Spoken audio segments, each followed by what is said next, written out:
Is social media enhancing the social cleavage or electoral division? Should governments do something to regulate it? This is, I think, one of the key issues of our era. I think we've seen in recent years with the sort of election of Donald Trump in the US, and for instance, the Brexit campaign in the UK, that social media can easily be, weaponized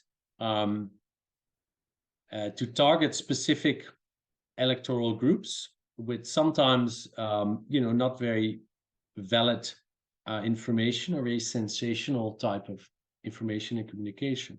And that may really directly affect outcomes of elections in a big and major way. And so there's been a lot of debate, for instance, in Brussels at the European Union level about how to regulate major tech companies like Meta and others. And in Singapore, an interesting example is the recent act, I think it's called FOPMA, that's the acronym, basically an act against fake news, which has been quite controversial, of course, because, certainly in a top-down state model like Singapore, it gives government a lot of power to kind of intervene in the media production and consumption of citizens.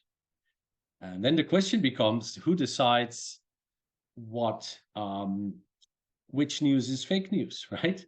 And so I think it's a bit of reluctance in more Western societies to give government substantive powers to regulate the media industry, with freedom of speech being a dominant value.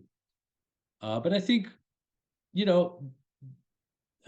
another sort of potential, an alternative way of thinking about this is to let companies take self-certification and self-regulation more seriously, right? And we're starting to see that with, for instance, with Meta.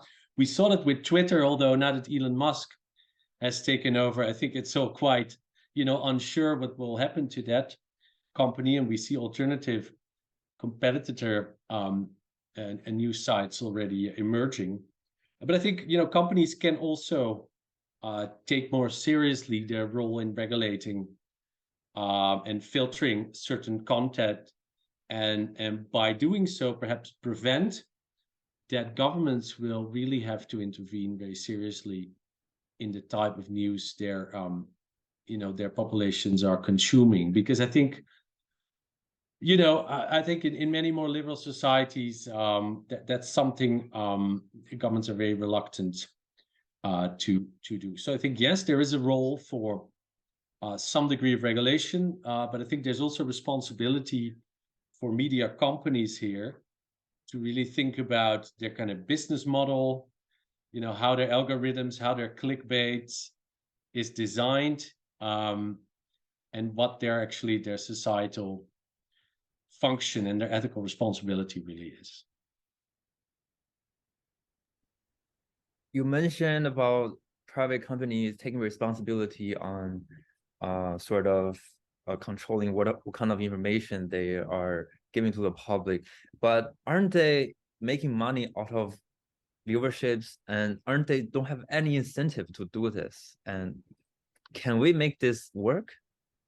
It's a good question, and I mean, I'm not naive, right? So it's quite clear that certainly with Meta and Twitter, algorithms have been designed in such a way that, let's say, more sensational or provocative types of news, images or memes or sharing attract a higher number of views, and thus also generate more, for instance, advertisement revenues, right? So I think those companies have to reconsider, and partly they're being forced, with heavier and stronger regulations as we speak, and hefty fines, sometimes hundreds of millions of dollars.